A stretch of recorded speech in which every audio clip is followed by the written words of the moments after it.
Hey guys, I know that when you're living with a chronic illness, it's easy to feel like joy and laughter are just mostly gone. With all the struggle and the pain, finding happiness can feel completely out of reach sometimes. But my amazing guest right now, you are going to love her so much. Discovered a way to bring laughter back into her life, and I'm so excited to help share her amazing recovery story with you.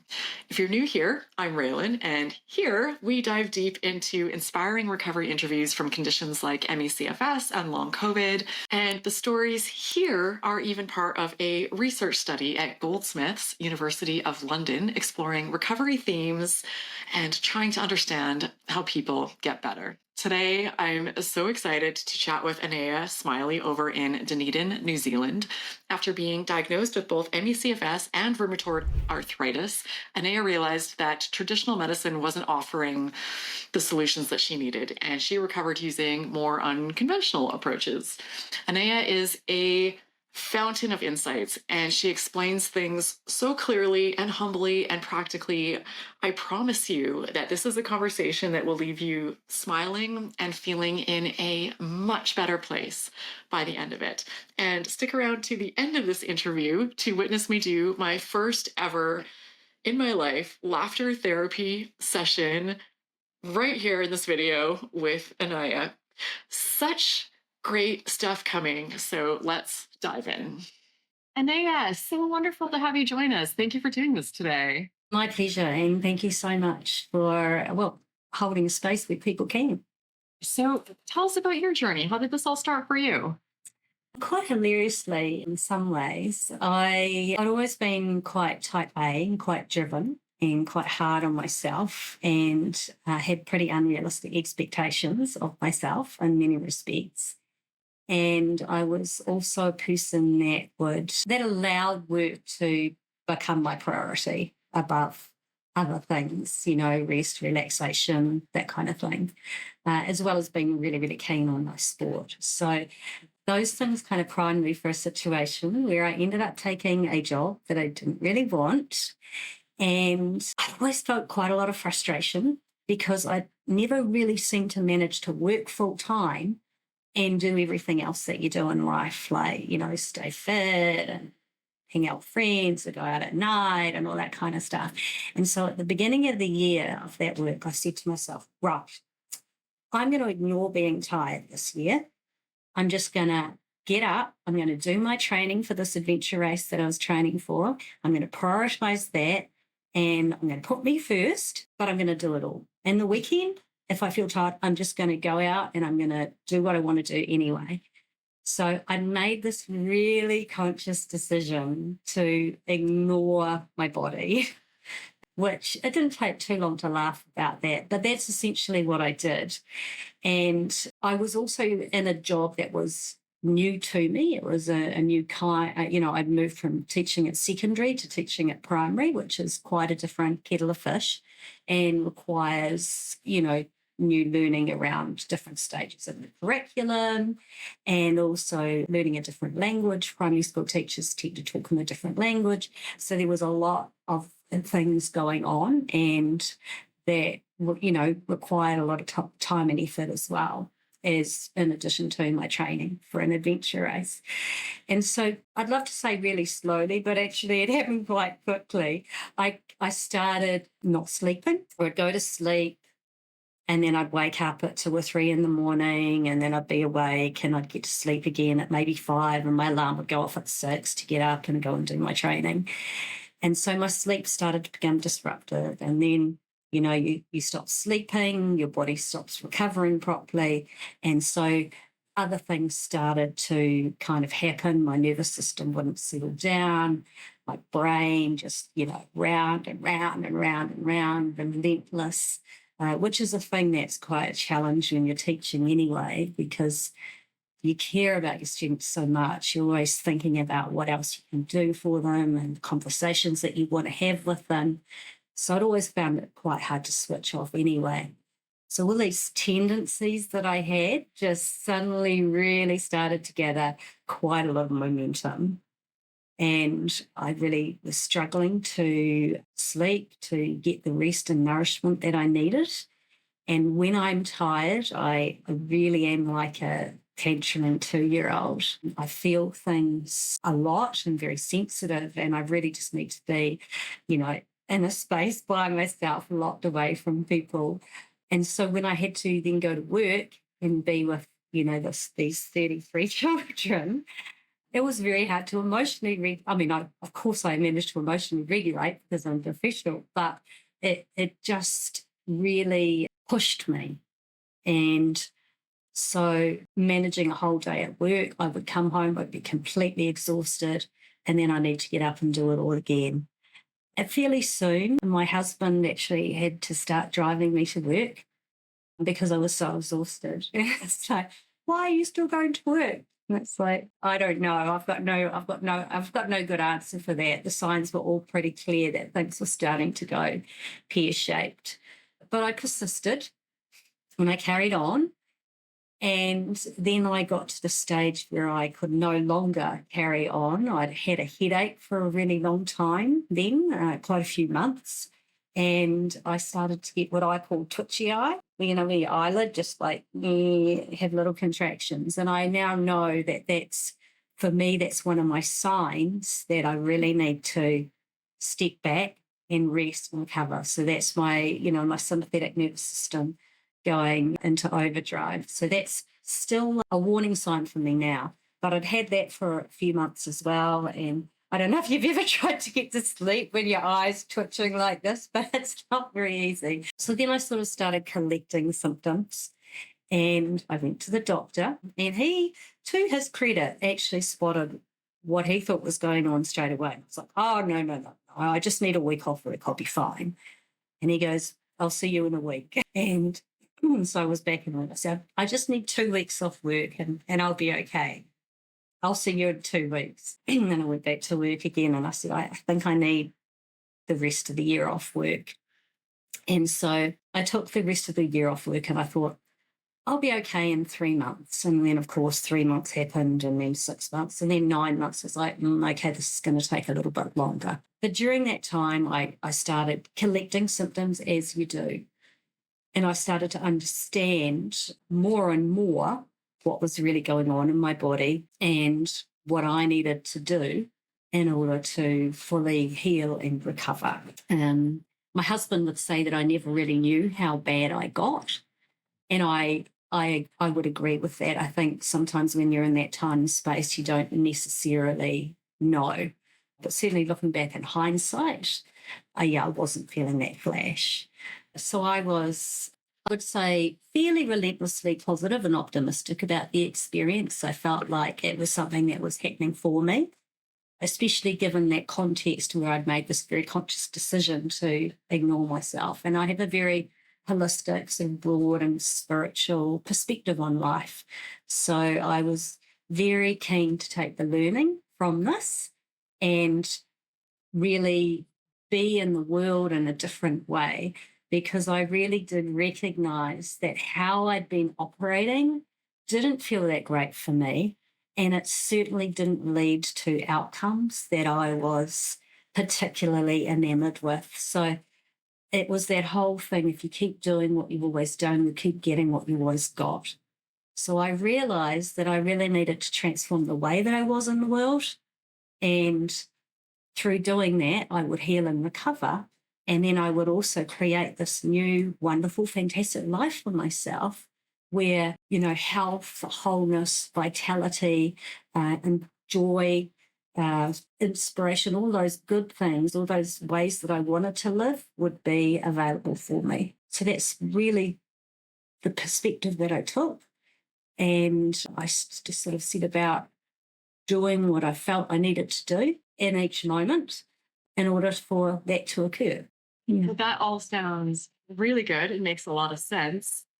However, the day-to-day reality of that can be quite challenging. So where do you start? How do you start to change the way you live your life? Yeah. I think, for me, no matter what you're trying to heal from, fundamentally, awareness is key. The more awareness you have about your situation, the more conscious choices you can make about changing that situation. So for me, developing an awareness of how I was in my world, what did I believe, what were my habits, what did they say about what I believed, irrespective of what I felt I believed, what did they tell me, what my attitudes, what did I think and feel about things, what was the inner dialogue that I was having, and then really asking myself, is this helping me or hindering me? Does this help my healing or is it hindering my healing? And really avoiding that whole right and wrong thing, because there is no right and wrong, right? There's just what works and what doesn't work. So I already had pretty good body awareness, despite the fact that I'd chosen to ignore my body. I actually had really good body awareness. So I was really able to ask myself each day, hey, body, what do you need today? What do you need in this moment? And for me, that was one of the gifts of chronic fatigue, is it really brought me present in this moment in a way that I had not ever really managed to be for all sorts of reasons before in my life. And if I was present in the moment, I was able to listen to what my needs were and make conscious choices in the moment. And I really feel like, I'd never really understood what was meant by the power of the present moment, the power of now. And I really became to understand that for me, what it meant is I could make conscious choices and that healing happens now. It doesn't happen tomorrow and it doesn't happen yesterday. It happens right now by what I choose and how I choose to be in this moment. So for me, that was just an absolute gift to really understand that. And also to, offload all that mental craziness that can loop around in your brain. So I sort of set about doing all those things. And I guess I looked at it from my day-to-day reality was essentially, before I woke up in the morning, I made this good morning sunshine meditation for myself where I would go through my body and I would thank it and I would tell it how much I loved it and I would feel grateful for it, because whatever chronic illness you have, there's a common experience of feeling like your body's let you down. And so I knew my body hadn't let me down. I knew that I was absolutely in the driver's seat. I had really let my body down. I had completely ignored it. So I really wanted to establish that belief that my body was amazing, because my body is amazing. And also I really wanted my body to learn to trust me again and really build up and develop that relationship with my body, like a best friends, because my body is always trying to get back to healthy homeostasis. It wants to be healthy. It wants to feel amazing. It wants to feel vital and whole. And so my job was to do what I needed to do in order to support that. So I did that. First thing in the morning, I'd get up, I had my exposure to light, I'd do my soothing practices, my meditation and mindfulness and nervous system regulation stuff. I would eat something healthy and nourishing. I did my brain retraining in the shower. I don't know. I think that's because I have a shower. I'd have a shower no matter how I was feeling. If I wasn't feeling great, I'd have a chair in the shower. But I always got up, because that's always been really important to me. No matter how I was feeling, I would get up. And then after all that activity, it would be a series of, being on the couch for however long, trying to do something for a couple of minutes that would satisfy my achiever self. Like, maybe I don't know, empty 5 cups out of the dishwasher or whatever it was, but just something that would help me feel like I was contributing in ways to the household. And then my day would be sort of smattered with journaling practices, listening to beautiful music, spending time with my dog and my chickens. And oh my goodness, my chickens were just such a joy because they're just so happy all the time. And my dog, of course.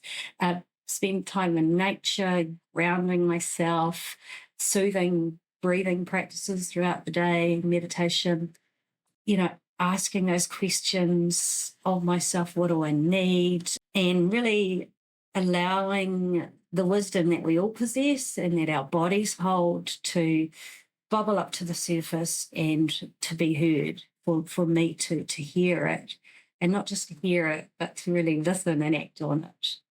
And so that was kind of my days. I just, when I was unwell, I called it my foundation for healing.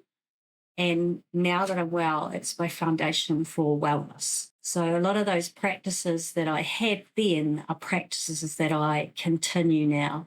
They might look a little different and feel a little different, but they are still an essential part of me looking after my body, me nourishing my body, and me maintaining that good relationship with my body. That's such a good point that you brought up. And I love those conversations that we have with our bodies and realizing that it's on our side and it's here to support us. Now, when I have a very busy week or a day where I am pushing too hard or maybe not eating so well, I just put my hand on my chest and say, thank you for persevering. I am sorry. I know I have not been taking care of you, but know that I am aware and I'm going to change that. So tomorrow is going to be different. And when I get those little symptoms popping up, to get my attention, I just I hear you. Thank you. Thank you for letting me know it's such a small symptom. No need for a bigger symptom. But it's crazy the different relationship when you actually have a communication there instead of just through and what could go wrong. And sometimes all it takes is acknowledgement, right? And if your body feels heard, then that takes a lot of the charge out of things, I think. Yeah. It's a good message too, because many of us are made to feel that we're supposed to be able to do it all of it. And we take things on, and I would take things on, and I would just say yes. And I would have no idea how I was going to do it. But I think that sounds like a problem for future Raelan. She will sign me up, and somehow it works out. But then, and I used to think it was just about getting run down, and you have too many things on the go, which of course is a part of the equation. But also, when you have 19 balls in the air, you have to be on high alert all the time. This feeling of if I even blink, I'm going to drop a ball somewhere, and I'm going to screw something up. So it's just, your nervous system's just constantly on high alert. And learning to be okay about dropping a ball. Yeah, I mean, what a wonderfully empowering thing to do, Drop that ball, damn it, drop it. It's such a great thing to be able to do. Somebody once said to me that if you say no with love, people will hear a loving no. And that really stuck with me. I like that. To be saying no is still a challenge. This is an ongoing challenge for me, without a doubt, is really saying no. And that's okay. We all have themes that we're working with for however long in our life. And I imagine, I'm not creating this as a reality, but that may be something that's, continues to challenge me. And that's okay. It's okay. So what do things look like for you now, health-wise?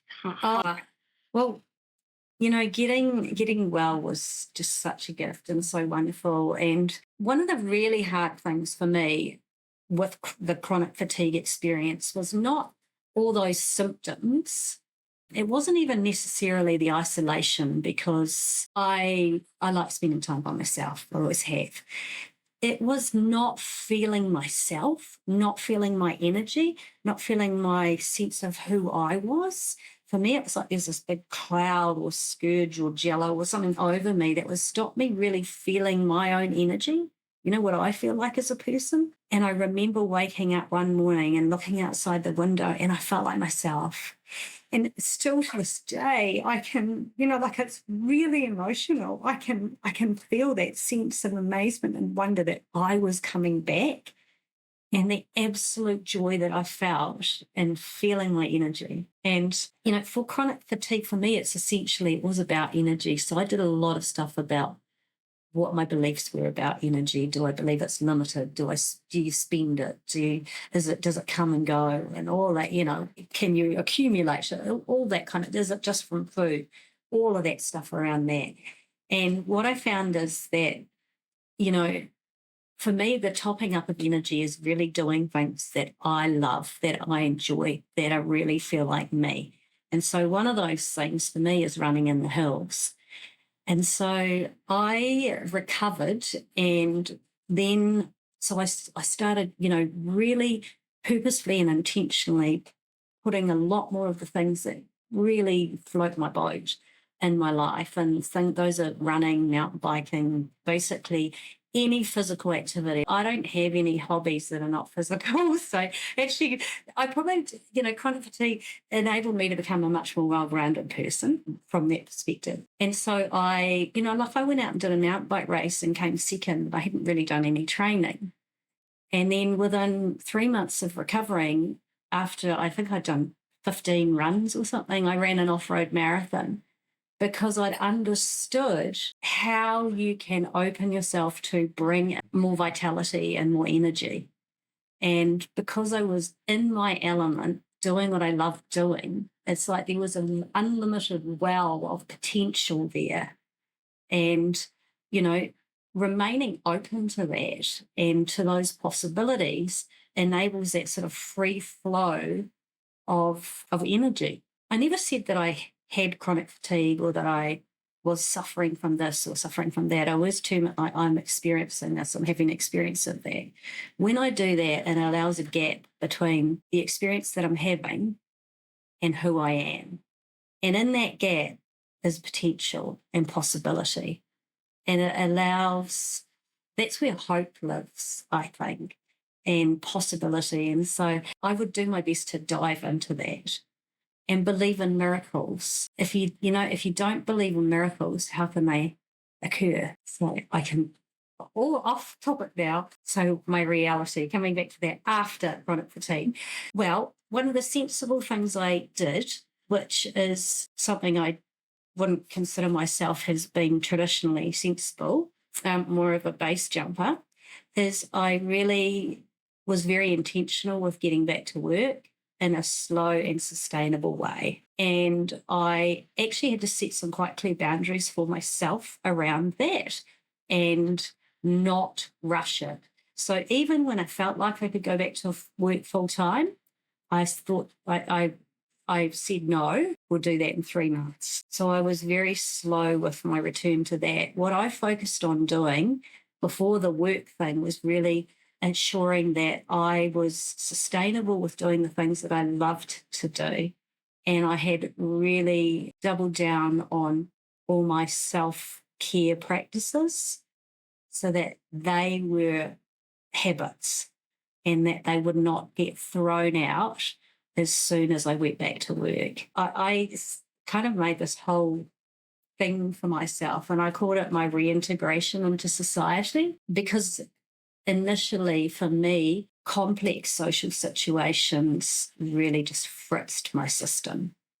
So when I was able to drive again, when I had that attentional capacity, I would, before I started driving, I would go and sit in the car and I would visualize myself driving and visualize myself feeling happy and relaxed and enjoying it and noticing the cars, going past and the traffic lights or any of that kind of stuff. So I'd kind of simulate it myself. And I'd do that a few times and then I'd actually drive. And I did the same with social situations. So I would drive to a cafe and I would literally sit in the car outside the cafe. And I would imagine myself going in there and having a cup of tea and feeling comfortable, my system feeling calm and, people coming up and talking to me and managing it. And then I would go, and then my next step would be I'd go into the cafe when it was really quite empty. And then I'd gradually built up to lots of people in the cafe. And then I did the same thing with work. So I drove my car to where I went to work. I would sit outside in the car and I would run that simulation of myself going into work, feeling happy, calm, relaxed, my mind being clear and all that kind of stuff. And then the simulations got increasingly complex until I felt comfortable actually doing it. So that's kind of how I reintegrated into work and society. Now, well, it was actually a kind of funny thing because I guess I got well, and maybe this was a gift as well. I got well and I ran my marathon in March. And I think 2 weeks later, New Zealand went into lockdown. So I then had an extra few, I then had a few more months. So I couldn't go back to work even if I'd wanted to. So that in hindsight was actually a real blessing. And then when I did go back to work, my first day, I actually turned up 2 weeks early because I was so excited. I turned up and she's like, you realize you're 2 weeks early? I was like, no, okay. Yeah. So so that was an extra blessing, which actually really did slow down me going back to work. I love this so much. The way you explained with that, you call it your, what was it, your reintegration? Reintegration, yeah. Your plan. That is absolutely amazing. And it's, people who have listened to or watched a lot of my stuff hear me talk about comparing a lot of this to phobias. It's like gradual re-exposure therapy. Yeah. It's how you build it back up and how Yeah. you do it successfully. So your insights on this are amazing. This is really Yeah, how, Joe Dispenza embodiment is part of that, really embodying the feeling of relaxation and peace in your body and really embodying the joy of being back at work. And, if you get that feeling and if you can't embody the feeling of joy at that work, maybe it's not the right place for you. So really listening to that. And for me, that was that whole embodiment practice and some practice was a very important part of recovery. And it's still an important part of life for me now. Yeah. And I suspect it's why quite a few people struggle with that piece of their recovery. Lots of people say around 70% or so. You feel like they get stuck, or even when they're at that closer to, fully recovered or more symptom free, it can become very challenging because most of us don't think of it as this reintegration. It's like, I go back to work. I just bring I'm healthy now. I should be able to do all the things. So let's just bring them all back. And then, of course, you're just setting yourself up for a mess. Yeah, and I had a really clear vision of what I wanted to be like in the world afterwards. And so I did everything slowly so that I could, learn put those new habits in place that I wanted to, activate those new beliefs that I'd chosen that would enable the kind of life that I wanted, and did it very, very slowly so that I didn't get overwhelmed and then revert back to the old, because the old didn't work. And I didn't want to create something else, another illness experience. I really didn't want that. And you're talking about, that last percentage. For me, what that was, and of course it'll be different for everybody, but for me, what it was really paying attention to the language that I was using and my posture. So, because your posture and your language can inform your brain and your reality. And then you can also work top down where your brain informs your body and your posture. So it was really working at it from both angles. And so, this embodied posture of feeling happy and healthy. And I don't know how many 1,000 times I've said, I am whole, I am happy, I am healthy, I am healed. I don't know how many times I've said that. But when I say it, I don't just say it. I say it with my whole being, my whole energy. Everything in me is aligned with that reality, with creating that reality. And as I do that, because your brain can't differentiate between what's real and what's imagined. So every moment that I do that in, every moment that I take that on fully, for all intents and purposes, I am whole, I am healed, and I am healthy. And so the more moments I can embody that reality, the bigger the, seconds become minutes, minutes become hours, hours become days, days become weeks, months, years. And the gaps of other experience become smaller and smaller. And then that becomes my default. That becomes the truth, my truth. I know you do a lot of really cool things right now. You have so much amazing stuff on the go. One of those things being that you are a laughter therapist or yoga teacher. Can you tell us a bit about that? And is there a 2-minute demo or example we could show people what that looks like? Because I'm so curious about this. I've never done it. Well, basically, essentially, if people are interested, they should Google Dr. Madan Kataria, who started the laughter yoga movement. There are formal kind of classes in there. Like anything, it evolves. So I do a 2-weekly one, which is 15-minute Zoom. It's free. Anyone can join. And basically what we do is we turn up and we laugh for no reason at all, because your brain doesn't know the difference, as we said, between real laughter and fake laughter. So when you fake laugh, you get dopamine, oxytocin, serotonin, endorphins flooding your system. So you're not laughing because you're happy because you laugh.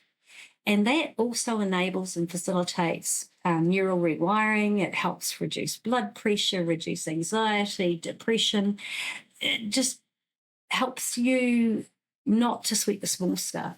So a session with me basically looks like this. We turn up, I usually start with music and, just groove in and dance in, and then we laugh. We literally just laugh. And sometimes we do silly things. Sometimes we, put stupid screensavers on or whatever. Just really silly. Anything, whatever you feel like doing is okay.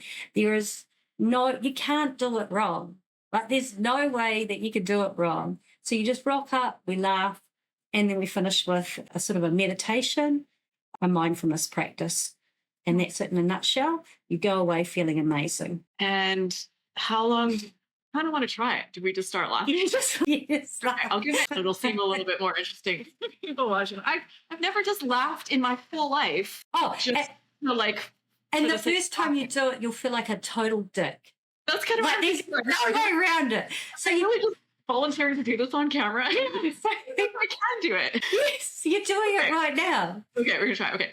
Okay, you ready? Ready. 1, 2, 3, go.